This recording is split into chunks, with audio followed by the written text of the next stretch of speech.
Back in Utah, when I was a boy, everybody knew what a downwinder was. We were the anti-nuclear capital of the world. I was an autistic kid. My father was a drafted United States Marine, an incredible man. I come from an incredible family. My uncle stood on Omaha Beach on D-Day. I grew up on a huge ranch out by the lake. He was a beautiful, incredible person. He was at Pendleton, combat ready, and they were human guinea pig. They were marched into the trenches in Nevada. They're called atomic veterans. He nearly died at the blast. Between 1951 and 1968, we had 300 open-air tests. Well, as different scientists started to write about this, Wallace Stegner was at the University of Utah at the time. I got to know him. Edward Abbey was hanging around there. I got to know him. I got to know all these environmentalists, and I was an environmentalist, and it was a passionate, intense subject matter there. All nuclear fighters, all hands on deck, all hands on deck, all hands on deck. All nuclear fighters, all hands on deck, all hands on deck, all hands on deck. They'll be calling you a radical. Bloomgate, 311, whatever you want to call it. I call it Pacific genocide, whatever. It's fucking giant conspiratorial across all demographics. All nuclear fighters, all hands on deck, all hands on deck, all hands on deck. They'll be calling you a radical. All nuclear fighters, all hands on deck, all hands on deck, all hands on deck. Bloomgate, 311, whatever you want to call it. I call it Pacific genocide, whatever. It's fucking giant conspiratorial across all demographics. They'll be calling you a radical. May God have mercy on all of your souls. Nuclear power was evolving. We were promised, oh, this can't happen. It will never. Well, good morning, all you baby boomers in, hopefully in California, waking up at 8 o'clock Pacific genocide time. Got a lot to talk about. Fukushima executives won't face charges by prosecutors. That's no story. We all knew that. They're part of Team Shiva, but it's who reports this. ABC won't report the catastrophe of Fukushima and the death of the Pacific Ocean and everything because they think they're on the winning team when they're on the losing team. Team Shiva. Of course, falling gas prices, the incredible rally in the dollar. Amazing, beautiful rally. I mean, it's a thing of beauty. I'll talk about that. I'm going to talk about the new report that came out here in Lunaticville called Utah. And we're going to talk about the contamination. We're going to talk about the deal that the NRC and the nuclear cartel is trying to strike at Diablo Canyon. We're talking a lot about the kids, and I want people to understand that my radio show will continue doing what I do. It's important, and I'm glad that UCY TV has given me this platform, and I really love Jules Stan's work, and I appreciate their work, and I think it's an amazing platform they have, and it's going to grow. They've got some really great content, and I think as time goes on, people are going to wake up to this content. We were just all early. That's all. Isn't that what great artists do, great reporters do, great thinkers, all of us out there in this community? And there's a community. There's a strong community wrapped around the Fukushima reality and the Pacific genocide. And we don't fall into the other pigeonholes. A lot of our crowd does. They somehow think they're, I don't know, they want to go with the flow, what's popular. We don't do that. I don't do that. I never have. And I've always called myself an environmentalist, which we know what that term has turned into, especially here in Utah, especially in Weber County, where I live. Call yourself, you get spit on. People want to fight you, but I fight them. People know here. You want to fight me? Okay, let's fight. I'm fine with that. I ain't got a problem with fighting. Whatever. They swing first. He who casts the first stone, go ahead, cast the first stone at me.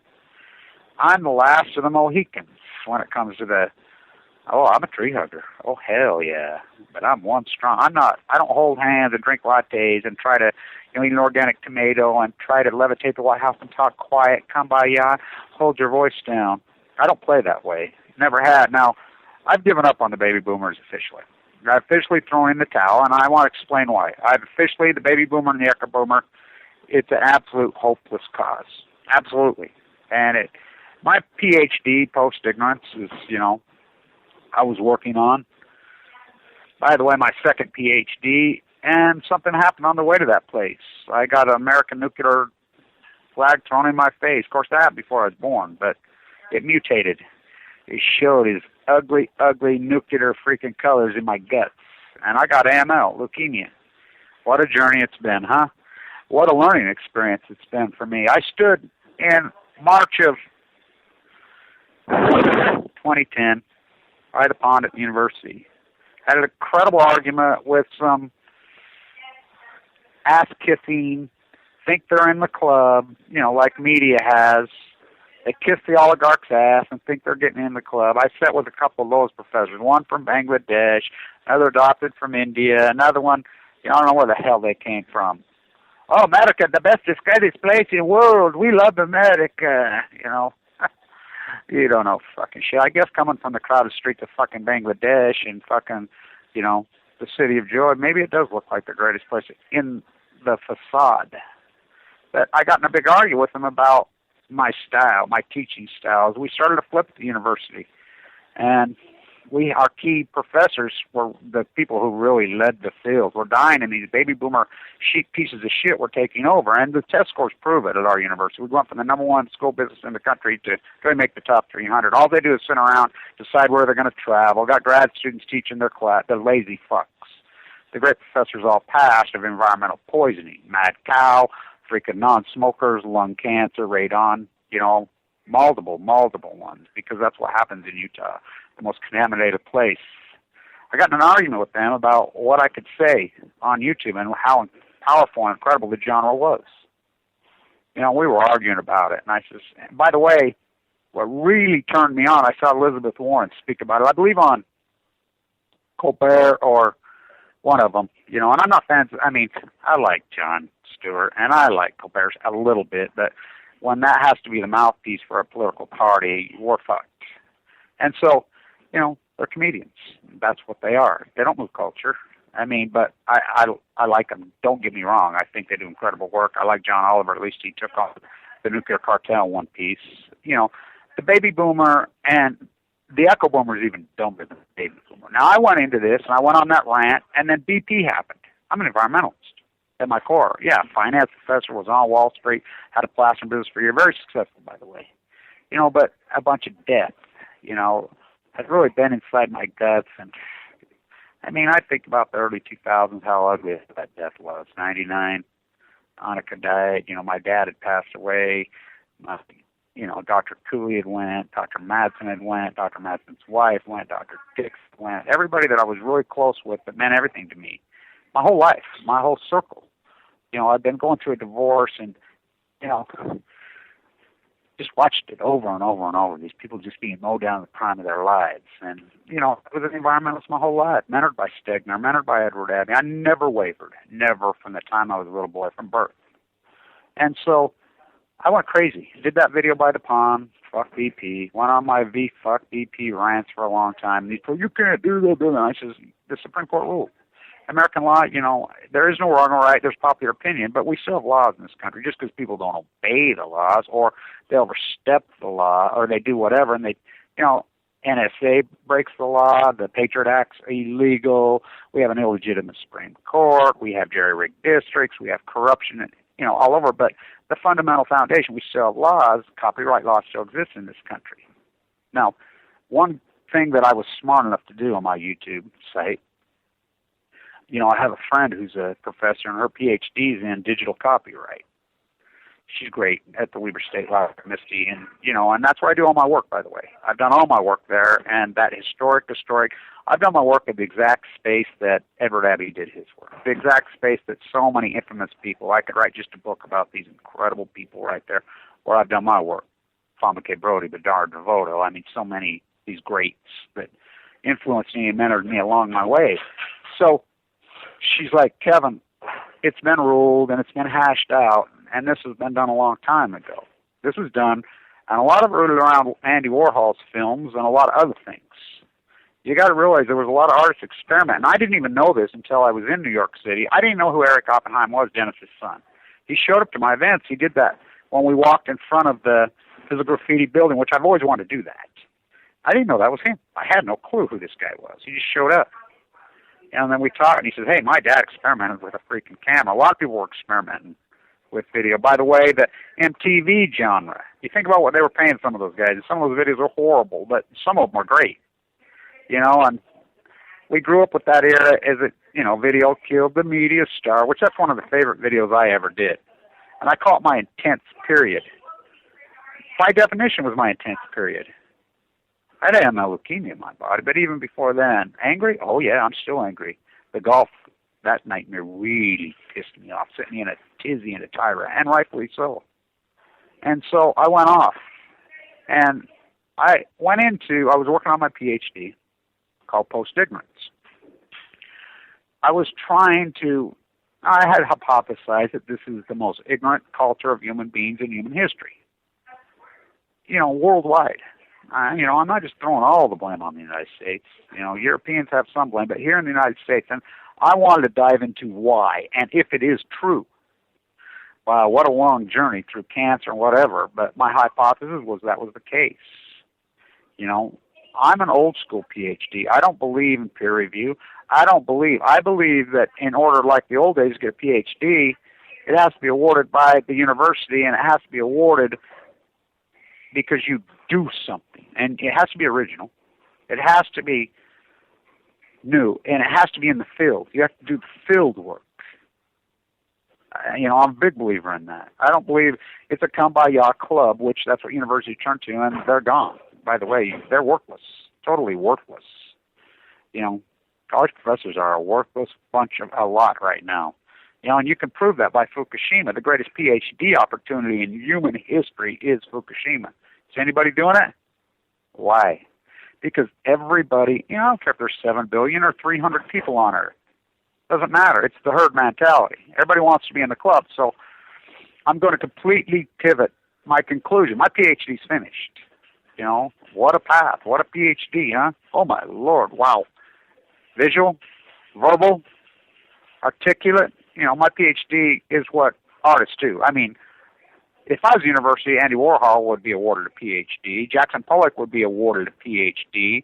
Michelangelo would be awarded a PhD, because that's what great art does.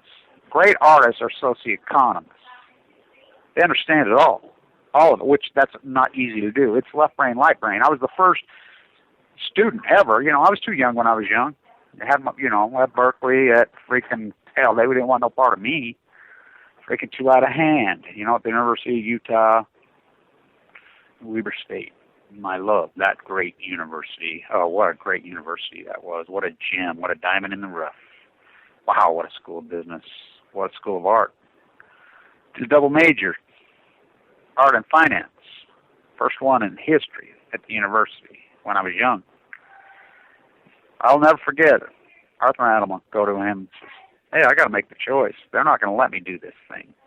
They're going to make me choose. I'm going to finance. Like I had to choose between the two. Oh, how disgusting. A life of just making art. Kevin, I want to write you a letter of recommendation, but I don't know how to type. But get this. I'm in the library the other day, and there's his paintings on the wall with price tags on them. Warhol got that. Warhol got the hypocrisy. Warhol called it out. So, history, society, that's what they capture. They capture all of this. I walked around the university, did 2,000 interviews, and says, hey, what's your opinion of Congress? And I broke it down into 5 demographics. This was the early part of my PhD before I got cancer. Between professors, grad students, undergraduate students, working class, and homeless. I asked a lot of questions, but that's the one crux, the first one that I videoed them all. And what's your opinion of Congress? We hate them. 2,000 for 2,000. Never got one that said they liked them. Not A1, which just by definition, that's amazing. So, second question, who's your congressman or woman? 94 people knew. The demographic that knew the most were the homeless. Why? Because they chose not to participate in this, they consume culture. Now, the homeless in this country, as I travel, they're not the mentally distraught. They're not the alcoholics. They're not the drug addicts that it once was. No, they're very contemporary people, very contemporary, especially all over this land. I've been all over. I mean, they refuse to participate. You know, in some places they do better than others, and it's really an amazing dichotomy in San Diego. San Diego's been gutted and ruined. So I'm pivoting. I'm done with my acute period. My radical intense videos, which what pieces of art. Oh, I've been going through some of them. Some of them I've never seen because I was too sick and too acute, and it was too painful to revisit them. I was told I was going to be dead in 2 months. My walk has been incredibly, incredibly intense. I've been so hardcore focused. I have not wavered. Been afraid to waver. My routine has been intense. I've traveled, I've ran, I've raved, I've used incredible hardcore intense emotion. I've walked incredible distances. I've fought, I've made art, I've created, I did everything. I enlightened my mind to the, 50th power, to the 100th power. The light, I let it shine inside of me. I run on gut, instinct. I look back, did that light shine inside of me and turn those cells on? I became very erotic and very intense. And it shined the light, and it fucking knocked those free radicals back. Says, no, it's not time to die. Now, there's a new article coming out yesterday in the New York Times that, now this is how they play because, again, they want to be on the winning team. Team Shiva. They want to be on Team Shiva, the culture of death. They're fucking stupid. So I'm completely pivoting my YouTube site. I'm going to go nothing to kids. It's going to be all children. That's what I'm going to do. And the reason I'm doing that is because I'm going to walk from Diablo Canyon to at least San Francisco. And I know that's the most spectacular landscape in America. That's the place. That area, because the 101 breaks in. Not a lot of communities. That's where the wildlife still exists. That's where the families of seals are, the sea lions. That's where you'll see the whales. And I want to teach kids how to view the animals. I want to get documentation. I know people that are there, and there's a lot of Fukushima debris washing along the shores right now. I want to document it. As I've never said, not one single time on my YouTube site, that the Pacific Ocean was dead. Completely dead. I never said that it was going to completely die. I've said the opposite. I said that it was being killed, and it is being killed. I said that it was being genocided. I termed the term Pacific Genocide, and I'll write a book called The Pacific Genocide now that I feel like I can. And the reason is I rely on my dreams, these dreams, and I've always done that, always, out of my subconscious, whether that be spiritual, whether it be somebody coming to me, or it's just my subconscious. I don't know. I've never claimed to know. But I tap into it and I use it. And so I go along with it. So I got to move, get some people moving in. I had a dream the other night. I had a dream before I got cancer. And the dream right before I got cancer, I'm a literature guy, by the way, and my videos are literature. And I'm a big literature guy. You may not know it. You might not understand it. You might not see it. And by the way, one of the people that I really look up to, Carol Gallagher, I see she's in the hospital, had surgery. I hope she's doing okay. American Ground Zero. And the reason I like her so much is she's the only one that stood up for my father, because I'm a big believer in literature, and my videos are literature. They're purely literature. I was mentored by the greatest writers in American history. They were all here. The greatest writers in at least 150 years, ever in human history. Knew them personally. I knew Fawn McKay personally. Fawn McKay, what a brilliant genius. Blackballed, the young 20-year-old female professor, a literary giant. I knew Edward Abbey personally, one of the greatest writers that ever existed. Wallace Stegner, I was in Wallace Stegner's program. Knew him very personally. Incredible man, amazing man. Oh, he was calm, cool, collected. Oh no. I think he was more radical than Abbey. And that, if it wasn't for Stegner, no one would even know who Edward Abbey was. Now, my favorite literature story is, you think about it, the Monkey Ranch Gang was required reading when we were in junior high. He wrote that book. Now he would go to Supermax. He meant it all. By the way, if you want to read books to your, 8-year-old, 9-year-old, 10-year-old, what a great book to read to them. I mean, even a little bit younger than that. And you get to a few little cliches, you can just skip over those. That's why I think it's great to read to children. I'm a big believer in that. And so I'm going to the kids. My YouTube site, my Q period, it's done, it's over. Now, that doesn't mean I will not continue to report Fukushima because I've built this incredible army. Now, by the way, I talked to Shane Russell yesterday, the great investigative journalist, and, I mean, his work is incredible, by the way, amazing, about Arkansas 1. Now, Arkansas 1, I reported when he was killed, and remember, I went on a tyrant, I said, right when it happened, I'm like, what are they doing working on an Easter Sunday in there? Arkansas 1 is cheating harder than San Onofre. They're cheating. How are they cheating? By they using cheaper crane than they're supposed to be using, by saving money. That's why they're working on Sunday to try to back to OSHA. Now, OSHA gives them the fines. They don't care about those small fines, but the NRC doesn't do shit. The NRC is captured. Just like every other government regulation is totally captured. And the American populace puts up with it. It's like when I was at San Onofre at the hearing the last time, which I've been there. They're sick of hearing from me and seeing me, but, I've learned their respect. You talk to the committee members or the spokesman for the NRC about me. They'll say, oh, yeah, we respect Kevin. We listen to what Kevin has to say because they know I know my subject matter. They know I'm strong. They know I'm articulate. I don't run on pure emotion, but I use my emotions. And I call them out on their shit, and they know it. The great, great old San Onofre activist who made the San Onofre shirt.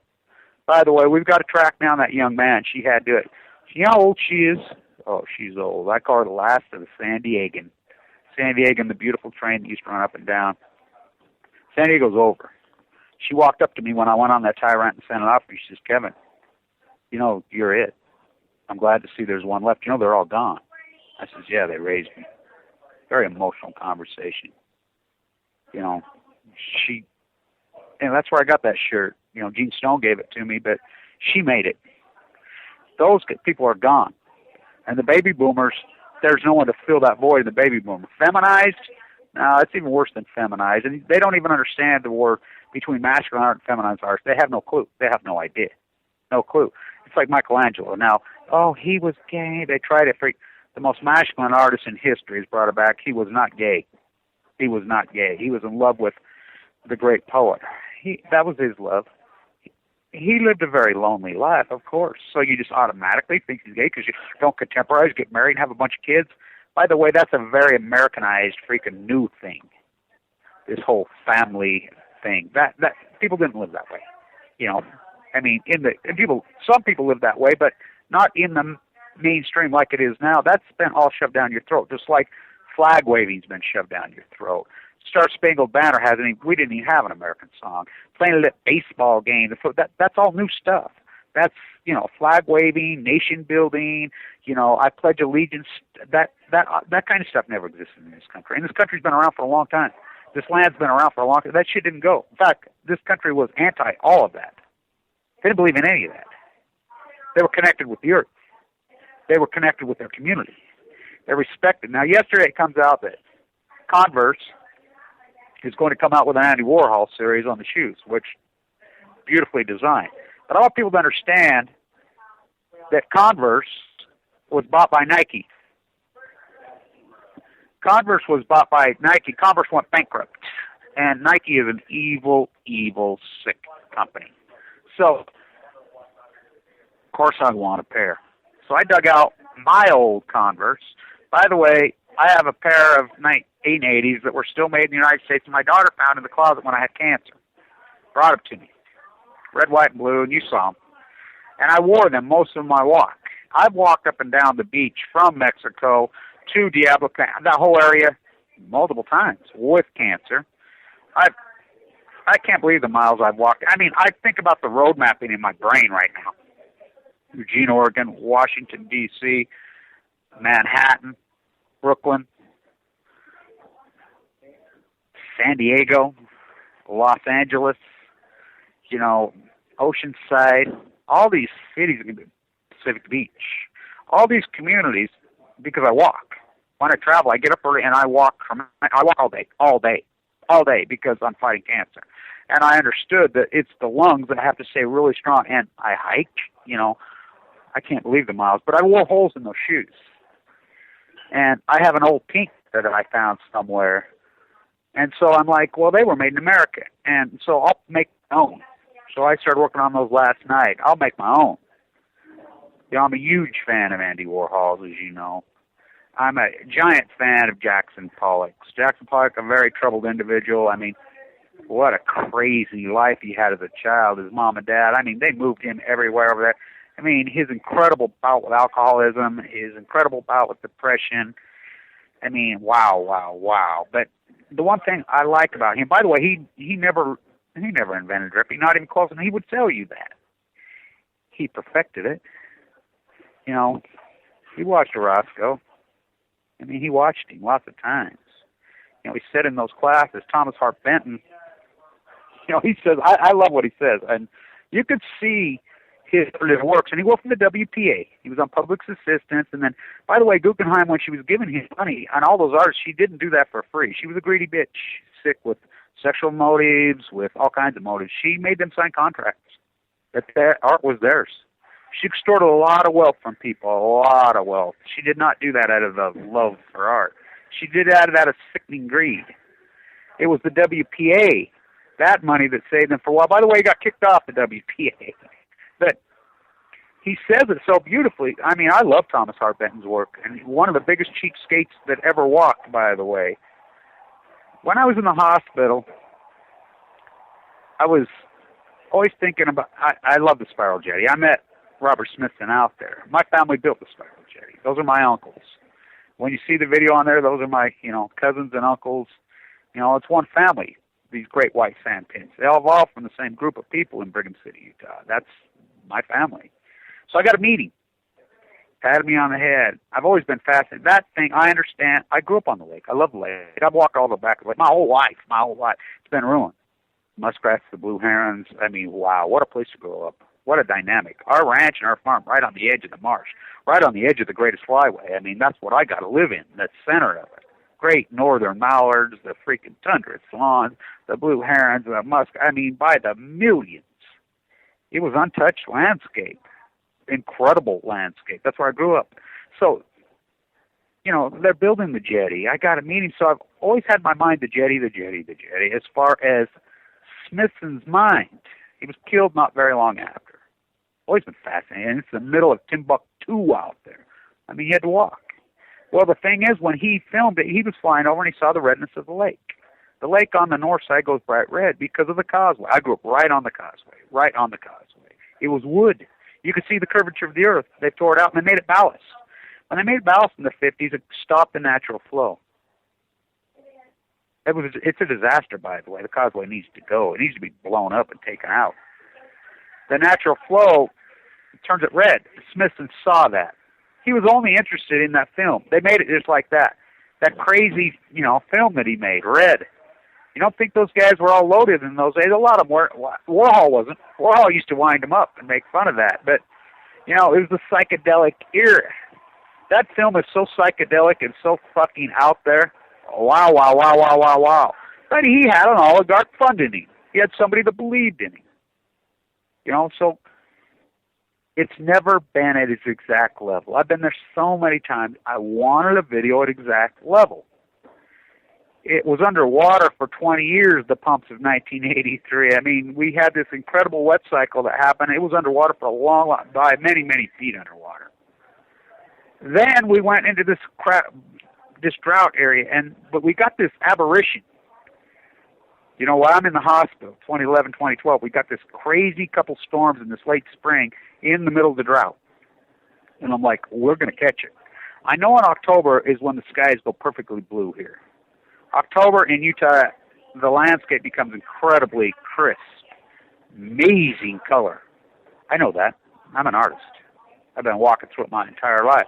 I thought, I got a hunch that the jetty, we're going to catch it in October at its perfect level. So, I'm thinking about it, and I think, because I'm dying, and it's one of these things I've got to do before I die. I've got to get visual video content at its perfect level. Not some quirky bullshit like people do. Fucking, they never caught it at the level. By the way, it is miles away from there now. It probably will never. The Great Salt Lake's at the lowest level in the history of the lake, which is a big thumbprint on the water content in the western United States. Major, major, major drought. Letting off toxins that are coming off the lake that we don't even know what they are. That's what kind of drought we're experiencing. So I go out there October 3rd, 2012. I fought, now this is how creepy the University of Utah and the art community in Utah is. It'll make you sick. The anti-nuclear movement make you sick. They have little clubs and little parties, serve cheese balls. They, I'm out at the Enola Gay hangar all the time. I do work out there all the time. I know the curator very personally. He's awesome, Jim. But the rest of them, it's a fucking club. They're part of Team Shiva. They're disgusting. By the way, the debt clock's going to be moved today, and I'm the one that stopped them from having the physical presentation. They're afraid of me. Allison moved the clock 2 years ago. McFarland, head of the NRC, and I went on a tyrant, and I threatened to go. I said, I'll show up at the University of Chicago. I'll show up, and I'll crash your fucking party. I'll protest. We'll organize protests. So they decided, we're just going to make a statement now. And then they have their museum. Now, remember who owns the museum in D.C.? That's and it's all retrospect. The University of Utah does the same thing. They make me want to puke. The guy teaches Stegner's program. Stegner would fucking spit in their face.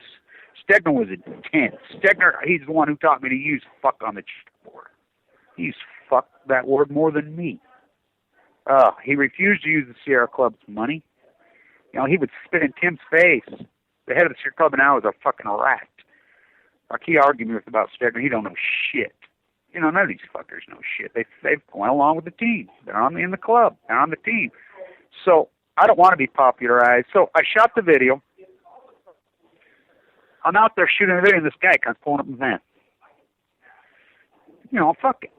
I argued with the University of Utah when I got sick. I was, I had a fucking speaking voice at one time in this fucking state, not me, because I won't play ball because I don't want to be on that fucking team of the polluters and the killers. By the way, it came out yesterday, a report come out that number 2 out of 56 states and provinces in the United States, most contaminated per square mile is Utah. And think about it, Utah's a very big place.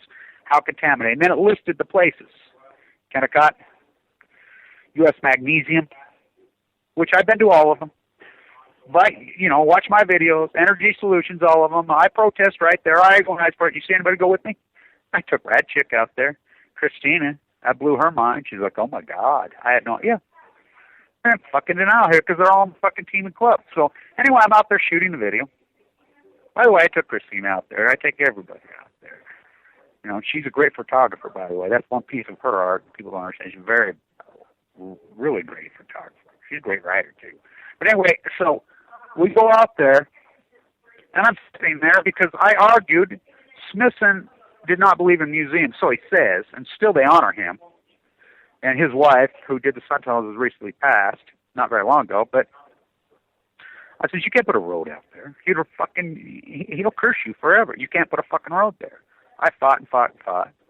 That's my grandfather's place. That's where the railroads met right after. That's my grandfather on the train. When the two guys are reaching out the hands, the UPSP freaking offices, when they connected, that was my grandpa's house. I tell everybody I'd be the 6th if my mom, he had all girls. My grandpa was the 4th. And so that's the guys who found the gold at Sutter Mill. That's them. They did not believe in inherited wealth. They left all their money to charity. And I think a lot of it to the Mormon Church. I'm sure of it. And then the Mormon Church just turns their back on me, when if it wasn't for him, there would be no fucking Mormon Church. You don't think when they found the gold at Sutter's Mill they sacked up gunny sacks? I know they did. Fuck, he owned what is Box Elder County now, which is the size of fucking 6 states in fucking the East. Where do you think he got the fucking money to buy it? Polygamous? Oh, hell yeah. Abraham, Sarah, right out of the freaking, by the way, the Quran, same thesis right out of the prophet Abraham, as that's what the Mormons believed, and the Muslims believed the same thing. I mean, identical. Not my words, Joseph Smith's words. So I'm out there. This guy comes pulling up. It's just me out there, and a couple, middle-aged couple over there. This guy's got him this sexy girlfriend. He's, out in the tent, what they're doing. And they were great. Very romantic out there. There's no light. I mean, it's an incredible place out there. And so, it's so rural. This guy pulls up in this fucking van, and I'm shooting my video. Right as I'm shooting my video, I'm talking about Peggy Guggenheim. You know, we need a Peggy Guggenheim. That's the only chance. We need somebody to break an oligarch, break ranks, and fucking fund the anti-nuclear movement, to fund fucking, you know, the Post-Ignorance Project, this fucking tell the tale of Fukushima, to fucking killing of the Pacific Ocean. You know, we need somebody to fucking stand up and break this contemporary's fucking club's back. I'm talking about that, and this guy pulls up. Starts talking to me. He's an artist. Rented this van. I've always wanted to see this thing. First thing comes out of his mouth, he starts talking about Peggy Guggenheim. You can't make this shit up. Synchronicities on Balco. I'm like, what the fuck? Who the fuck are you? I tell him just like that. This guy's hilarious. My name's Joseph McDougall. I'm a sculptor. I says, you're the Joseph McDougall. Yeah, that's me. I says, you're one of the greatest sculptors in American history. Yeah. You know, all them fucking sculptors in Detroit through the fucking Midwest and everything. I'm the ice in the desert guy now. And I says, yeah, I've seen that corky ass shit that you fucking did down there in Scottsdale when you're in the fucking club. I like your old stuff better. And, you know, he was great, by the way. Fucking hilarious. We start talking, and he says, yeah, you know, I didn't grow up in an oligarch community. I was a young, aspiring artist, and my dad fucking scraped up enough money for me to go to fucking art school in fucking Venice. And he says, you know, there was this old lady named Peggy Guggenheim there. She used to have these scouts going along. She liked to sleep and have sex with young artists. So she's out recruiting, and you'd get a stake, you know. They came to me. He says, I wasn't about to go there. Fucking, I was in my fucking early 20s. He said, I couldn't do it. They could set my career back fucking 30 years. I'm so glad you did. But then he goes on, and he's talking. Well, my wife's the curator at the Guggenheim in Seattle. That's what so I let him have her right then. Oh, you're fucking Bill Gates' bitch. Yeah, that's me. You're Bill Gates' personal artist. Yep. I says, you joined the fucking team. Yep. Joined the fucking team. Fucking hilarious. Admitted he joined the fucking team. Fucking had to. I says, Bill Gates is a fucking thieving, creepy piece of shit. Stole everything from Ward Perfect here in Utah. He's a fucking eugenics, fucking lying piece of dog shit. Oh, yeah. I know his dad, too. He's a piece of shit, too. This guy was so fucking, he's awesome. Fucking, you know, hilarious. We talked a long time. Stay up there all day. But I captured video, and I put that video. My best videos have very few fucking views. Very fucking few views. That's an incredible fucking video. That fucking water, it's so perfect blue, and it's the exact identical. I was there the day they built it. It's the exact identical the lake level was when I say. It's never been videoed at that level ever in the history of the jetty. Never, not one time, except by Robert Smithson in the plane over in that crazy fucking red video. I've got those videos. You know, somebody from the moment, you know, I sent them to them, and I got some correspondent back before them, but, you know, I'm not in that fucking club. And I want people to very much understand this, including Thomas Ackerman and a lot of frustrated artists out there. Do you understand and know how many times Jackson Pollock himself, Motherwell, a lot of these guys protested in front of these museums? Jackson Pollock protested in front of the Metropolitan at least 3 times. Now, I didn't know this until yesterday. I've been reading a lot about him. You know, and I've known a lot about him. You know, I think I kind of understand him. How much can you really understand that maniac? But I've always painted similar, and I started painting and plastering similar because I'm plastering. Before I ever knew this, I liked to paint on the floor with my knees down, and then he talked a lot about that. And like I said, he never invented it. He never met. His drawings look just like Thomas Hart Benton. So I'm talking to Joseph McDougall, and he brings up Thomas Hart Benton. We start talking about oh, do I love his work. Oh, my God, is his work awesome. I mean, it's all over through the Midwest. And you look at Jackson Pollock's early work, it's identical to Benton's. I mean, you know, it's whimsical. I love them. They're fucking great. You know, and he says it was Thomas Hart Benton. He was so anal about that he made me rupture and burst out. And Orozco, he was watching Orozco. He would go to Orozco's freaking art little clinics and schools that were all over Greenwich Village, were all over Manhattan.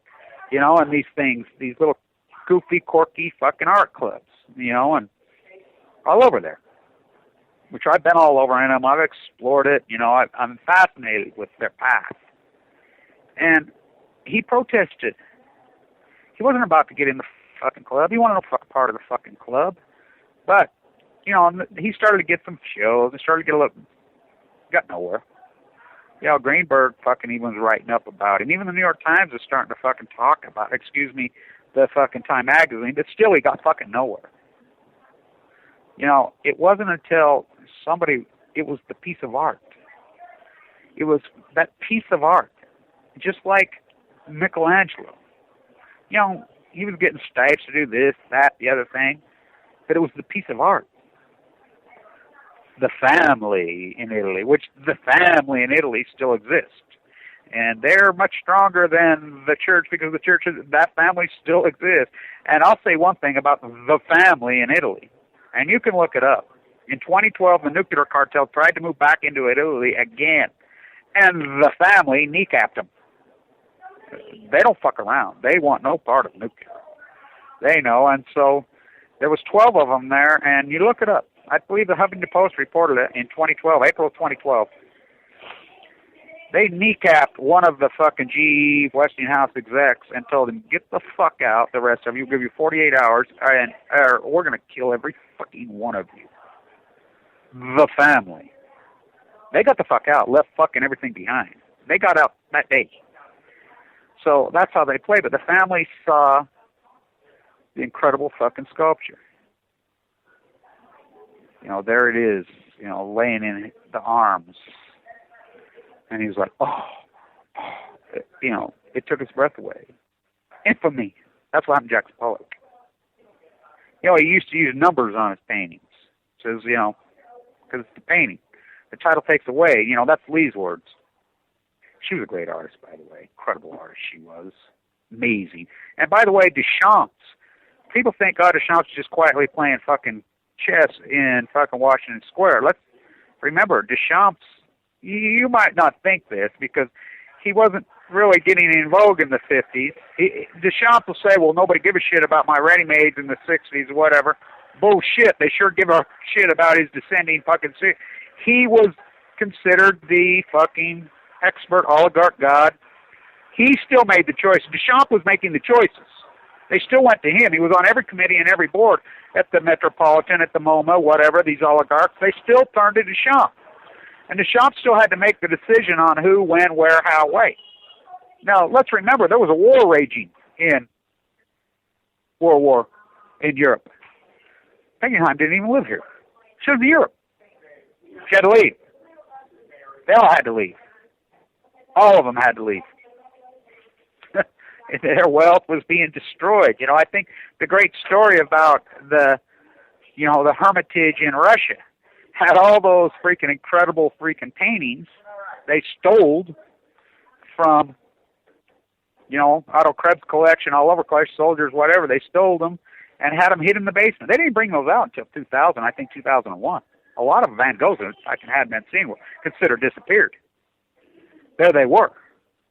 You know, so she knew she had to get out, so she came back, and she only stayed here for a few years, and then she went back to Europe. So these people needed a platform, whatever, but he never joined the fucking club.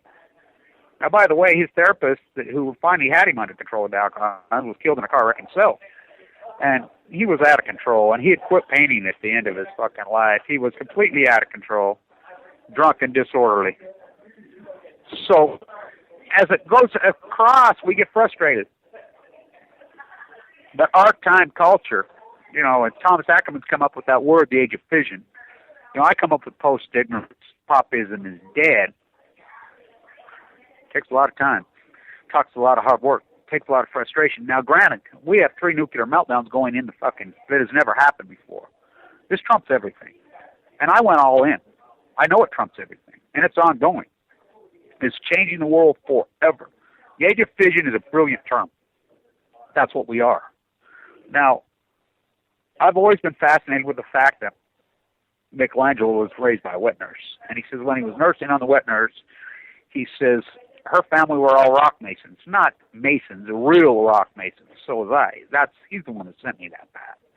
We live in a place where some of the greatest granite in the world is rocks, naturally. We live in one of the greatest rock mason places in the world here in Utah, which they were put up on high. I was raised by them. I worked with them, did with them my whole life. I got scars all over my body from it. They're all gone, by the way. They use the fake stuff because they can't compete. They can't make money because everybody will. They're not going to pay fucking $85, fucking $120 a square foot. And they should be making $300 or $400 a square foot for that real fucking. I mean, you see them around. When some guy's going to come licking sticks and stuff and call him a rock man, they ain't no rock man. It's like plaster. We're going to put drywall up and fucking coat it with a couple coats of drywall mud and throw some fucking paint in it and call it fucking Venetian plaster. Go to Venice, they'll saw your fucking head off. I'm the real Venetian plaster, the only one. Maybe the only one left in the country. Me. The Kids Museum, that's all sculpture. Somebody says, oh, you're not a sculptor. I think it was my daughter said it. I says, oh, you been in the tree in the museum? She says, yeah. That's a sculpture.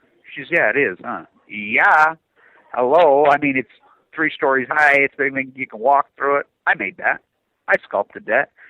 Some people designed it and built it. It wasn't my idea, but they hired me for the plaster sculpture work that's inside that. I made my own home ideals. That's what great masters did.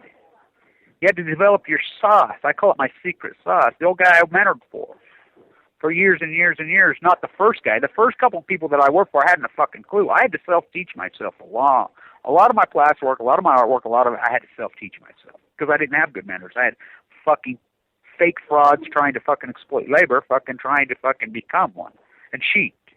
But along the way, I found some of the great old plasters.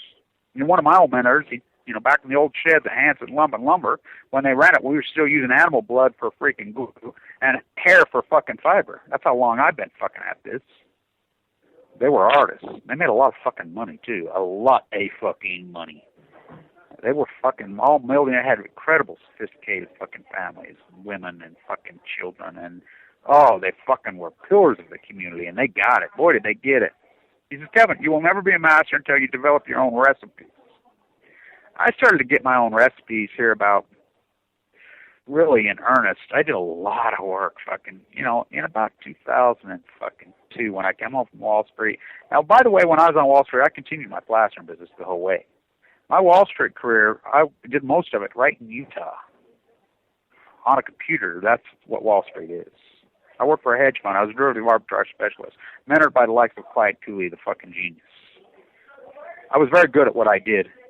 I would find arbitrages and fucking exploit the difference and protect wealth. We managed fucking lots of charitable organizations fucking dying.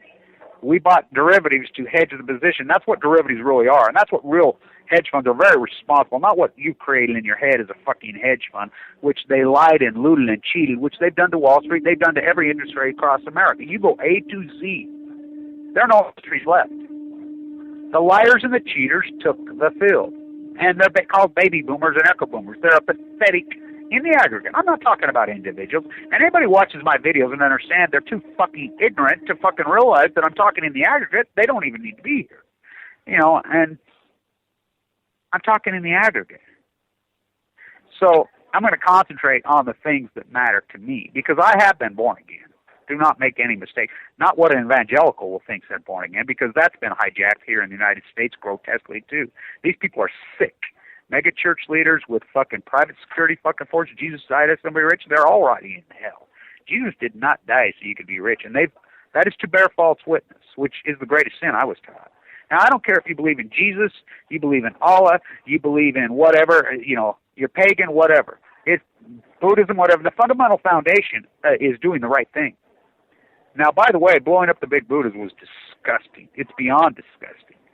The art is important. All of it is important. Now, what that light is and what that spirit is, it's based on wrong and right. It's based on logic. And, it's amazing to me, people, that they'll be calling you a radical. That's a very quirky, loving little children's song. It's a kid's song that Supertramp made. By the way, I fucking love that song. They'll be calling you a radical, a liberal, a magical, criminal, and all the birds in the trees were singing so happily, so joyfully. They were playfully watching me. I love that fucking song. It's a kid's song. I like Greek mythology. I like labyrinths. I like literature. I like books. I like Moby Dick. I like To Kill a Mockingbird. I mean, where's the Atticus Finch? There's not one single Atticus Finch in the country. Not fucking one. We want to talk about there's not one artist. There is not one Atticus Finch on the face of the earth. Not fucking one. USS Reagan fucking trial can prove it. You know, he's trying down there. It's just like Americans, we support the troops until we nuclear radiate the fucking troops. By the way, they knew. I can prove they knew, and I can prove it over and over, and I have proved it. That inside the Situation Room, John Holdren got the keys. He fucking overrode. John Holdren overrode everybody. Everybody. And he's the one, it's one guy, he's a eugenicist, by the way, from Cal Berkeley. And Cal Berkeley is the head of the snake, and Livermore is the most evil place on earth, and they are descendants of Teller. Teller was Satan. You do know that Teller was Satan himself. I will piss on his fucking grave. Teller was Satan. And anybody that went along with it was Satan. A lot of fucking Churchill turned into Satan, and the Queen and the whole fucking monarchy system, which we fought against. They're fucking pure evil. You do know they're pure fucking evil. So that's who ran the field. That's who took the fucking thing and turned it into the cover-up, because he lied and said they had the technology to clean it up, and they did not. And when I went to Livermore, I can prove it. He resigned, not Holdren. Holdren's fucking the eugenics. And by the way, if they're eugenicists, why don't they kill themselves? Really, what a fucking way to fucking control populations through nuclear radiation. Really? Really? You're going to kill fucking, for the most part, 50 and 60-year-olds? They don't reproduce. Why don't you have a talk in Haiti with the Catholic Church? Why don't you have a talk in Mexico with the Catholic Church? Why don't you have a fucking conversation with the Catholic Church and tell them, hey, no, the fucking, stop having 10 fucking kids. Let's get logical and let's get raging. Is the earth overpopulated? No. Is areas overpopulated? Yeah, California. Southern California. California's gotten way overpopulated. It's grotesque. They build it up the sanctuary, and the sad thing is because it's such a dynamic, incredible fucking environment. And that's why we changed the walk from Diablo Canyon up that area, because that's the 101 breaks in. And so there's not 9 million freaking, people, California, Disneyland, SeaWorld. By the way, SeaWorld, how are they going to protect sea life when they kill people? They got kicked off their property. SeaWorld's right there at Pacific Beach. Pacific Beach is my place. Of course, Pacific Beach is fucking totally ruined. By the way, Lori and I catch video of the Green Flash standing right in front of the old Green Flash. Talking about an amazing video. And boy, do her and I have a story about that day. I hurried and jumped down there, that Hannah Beach, and I said, let's catch this at sunset. Hurry. I'm sitting up there at the Bona Vista, right there on Noyes and Reed. That's where I stay. By the way, that's full of mold, that cute little place, but I've stayed forever. I love that fucking little place, right there on the marsh, right there on the sanctuary. They've actually built in the federally protected sanctuary condos on pillars. I ain't kidding you. They've done it in San Francisco. Fuck us environmentalists. We're fucking pieces of shit. Fuck the birds. Fuck it all. These retired pieces of shit need to fucking go fucking try to fucking show their friends they got a fucking nicer place than they do. They're pieces of shit, by the way. Pieces of scum. They're gonna rot in the fucking lowest form of hell in their fucking RVs and their fucking they make me fucking sick. So, hurry, let's drive your fucking, she's got that fucking little van that she does her art in. By the way, she's a brilliant, brilliant artist. You see them sewing, Sayonara Kitty, as she goes by, and she sews them retro clothes with her mom's sewing machine. I mean, they're brilliant, really brilliant. We hung them underneath the pillar, and that's some of more. I love those fucking videos. We did that piece, Our Will of Misfortune at Loja. Oh, do I love that video. Oh, my God, do I love that fucking video. She's brilliant in that, by the way. And so we hurry and run down. I'm like, we'll never get a parking place down there. There's no way. She's trying to park, whatever. It really freaking was a throwback to my youth when I was hitchhiking my long blonde hair up the 101 through Carlsbad, and just girl after girl after girl I went through. Oh, my God. I think back of those females. Wow, wow, wow, wow, wow. Incredible females. Physically, inside and out. They were the most spectacular females in the history of mankind. Oh, the true California girls. But here's this true little California girl. She's probably, in her 20s. Lori's like, oh, my God, look at her. I haven't seen that forever. She's got a little shirt on, and she's got nothing on from the waist down. I mean, nothing. Naked. Well, I says, you just see that? And I says, yeah, it reminds me of freaking the old days. Yeah. Yeah. She's didn't care. Just walking along. I'm like, holy fuck, I don't believe I just seen that. So we park right there where the green flash was, and there's no parking. Forget it. It's fucking insanity down there. All of a sudden, there's a parking place right there. We park, and we hurry and run over there because I want to catch the sunset. So she's holding the fucking camera, and she's like, she's pointing, going, some fucking dance looks like, your 4-year-old needs to use the bathroom, And I just, keep going with my whatever. And she gets done, she's almost dropped the camera. We've got a green flash on. I said, oh, bullshit. She says, no, Kevin. We caught a green flash. I says, we're standing in front of the old green flash. She's, bullshit. It's like, review. Oh, my God. Wow. What the fuck? The atmosphere's changed in California, by the way. There's no marine layer rise, and there's a dark cloud, and it's showing up in people's films, by the way. I've been working with some incredible photographers, some of the greatest. Gino up there at Diablo Canyon, he's great. He's got this fucking great photograph of this shadow that shows up exactly time of year in the Central Valley, and it looks like a hiker, with this stick. It's perfect, and it's a shadow on the mountain that shows up exactly. It's brilliant. His art's brilliant. He's a brilliant artist connected to the earth. And then Radioactive Robert, who did my shots of my skins, they've all said the same thing. This plankton-type color is showing up in their film now. Not just in the sky, it's showing up on the water and in the environment now after they go back to, and these are people that are still using, old school, brilliant, these are some of the best photographers in the world. They're telling me this, and they don't even know each other independently. I've been told this by 3 brilliant ones now. So we shoot that, I'm like, holy fuck. Wow. She's my mom, the great activist, her spirit's with us. My mom was an intense activist. She died right there at Scripps. So many people have because Scripps are fuckers. Same with the Huntsman. Her mom had gone to Huntsman. I said, the worst place you could go. Give you cancer, make you comfortable. And they'll tell you, oh, you're 1 in a million, the mystery diseases. That's their line, by the way. That's their fucking line. Oh, this is 1 in a million. No, it's fucking not. That's how they fucking false bravado all this. That's how they fool you. It's not 1 in a million. That's how they cover for the fucking killers because they're on the winning team. Now, I shot some videos of the bald eagles again yesterday for the kids. And I would continue to do my videos for the kids. I've given up on the baby boomers. My PhD concluded. In my conclusion, my hypothesis going in, a lot of hard work in this PhD, my conclusion going in that the baby boomer echo boomer was the most ignorant, drunk on ignorance, and proud of it, dogmatic, dogma burger-eating, pathetic fuckers in human history.